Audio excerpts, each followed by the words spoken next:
दोस्तों, आपने झूलेलाल की कसम खाते सिंधी लोगों को जरूर देखा होगा।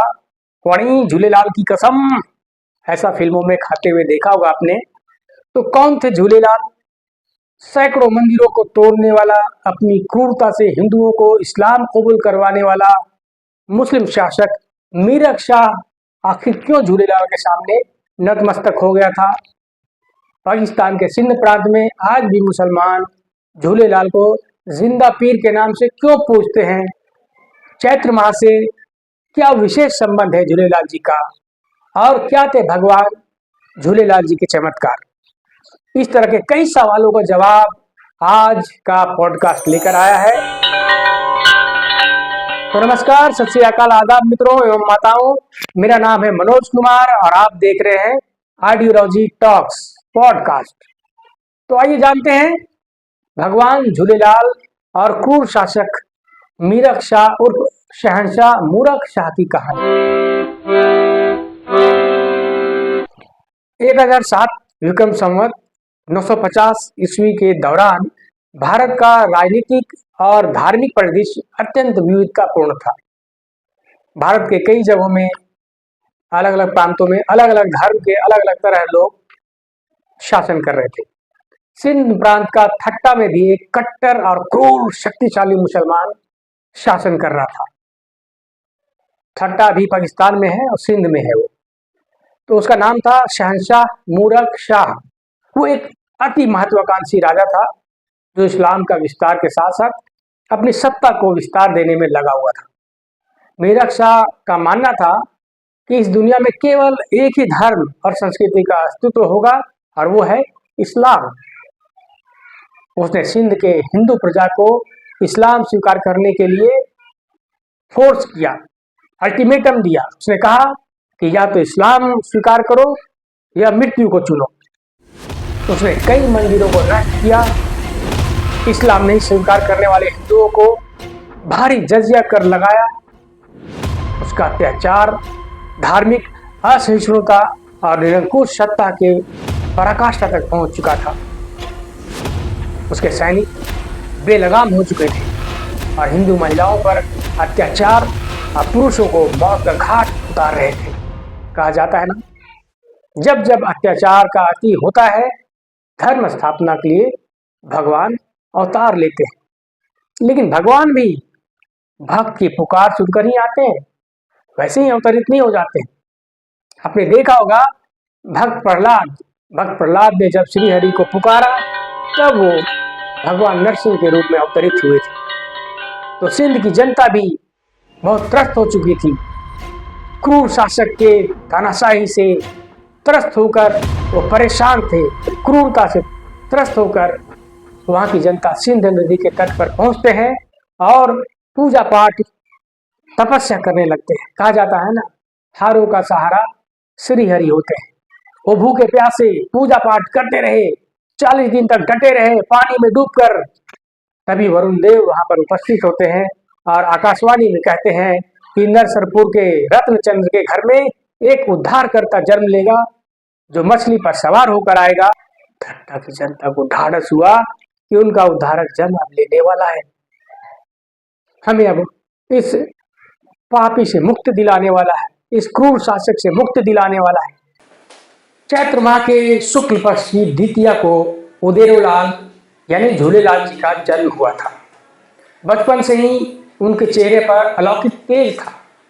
जब उन्हें पालने में लिटाया जाता था तो पालना अपने आप ही झूलने लगता था, इसलिए उदयलाल को झूलेलाल कहा जाने लगा।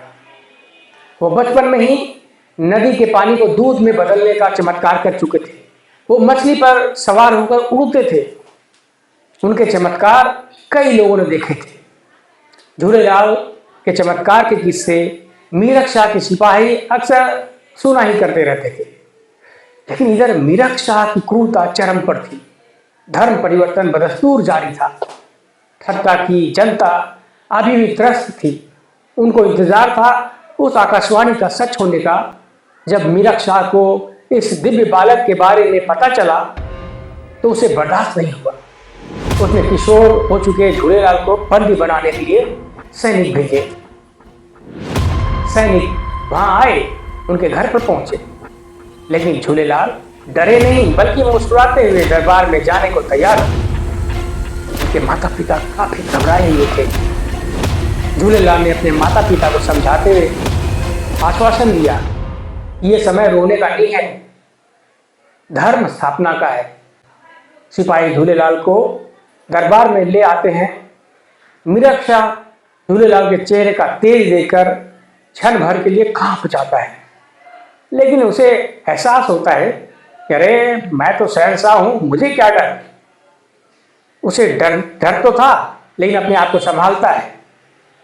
ये बालक उसका क्या बिगाड़ सकेगा, उसने मन में सोचा। दरबार में मीरक शाह झूलेलाल को डराने की कई कोशिशें की, परिवार सहित इस्लाम कबूल करने का फरमान तक सुना डाला, लेकिन तभी महल में भूकंप सा आ जाता है। पानी और बाढ़ की आवाजें हा हा हा सुनाई पड़ने लगती है। सिंध नदी में भी उफान आ जाता है और सिंध की धारा मीरक शाह की महल की तरफ मुड़ जाती है। जल्दी ही पूरे दरबार में पानी भरने लगता है।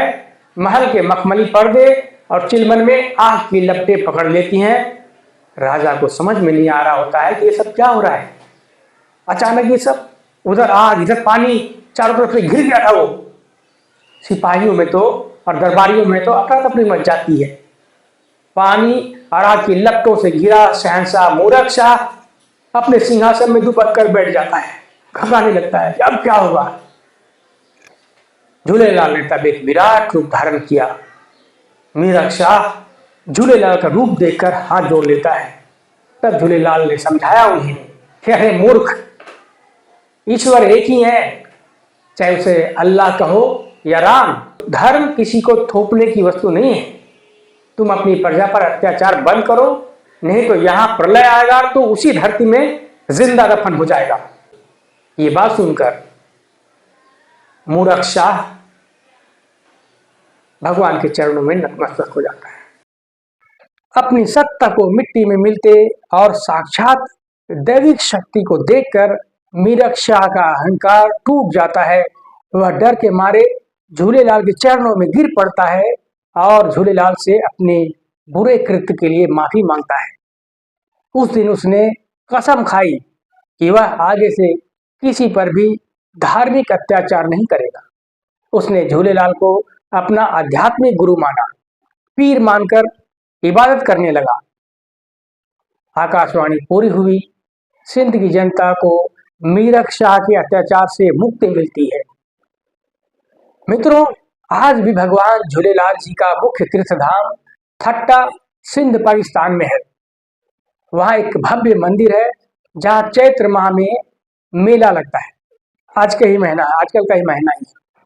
साथ ही साथ उसी प्रांगण में झूलेलाल जी का मजार भी है, जिसे लोग जिंदा पीर के नाम से पुकारते हैं और इबादत भी करते हैं। भगवान झूलेलाल का सबसे बड़ा मंदिर गुजरात के कच्छ में है, जो सिंध प्रांत की सीमा पर ही स्थित है। मतलब पाकिस्तान के सिंध और भारत के कच्छ प्रांत की सीमा पर है। यह करीब 100 एकड़ जमीन में फैला हुआ है। एक महत्वपूर्ण सांस्कृतिक केंद्र है, महान सांस्कृतिक केंद्र है, जहां भगवान झूलेलाल की 100 फुट ऊंची प्रतिमा है और एक भव्य मंदिर भी वहां पर स्थापित किया गया है, जिसे वैश्विक सिंधी बिरादरी का पहचान का केंद्र माना जाता है।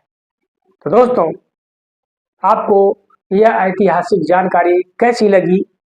ऐसे ही कई रोचक जानकारियां जो इतिहास के पन्नों में लुप्त है, जिसको ढूंढ कर लाएगा आइडियोलॉजी टीवी का ये टीम, और हम बात करेंगे आपसे आइडियोलॉजी टॉक पर। तो बने रहिए हमारे साथ और सब्सक्राइब कर लीजिए मेरे चैनल का। कृपया इस जानकारी को अपने दोस्तों तक फैलाइए, परिवार वालों में शेयर कीजिए और कमेंट में जय झूलेलाल लिखकर जरूर भेजें। यही आपका कमेंट, सब्सक्राइब और शेयर हमारी मेहनत की कमाई है। बहुत बहुत धन्यवाद। जय झूलेलाल।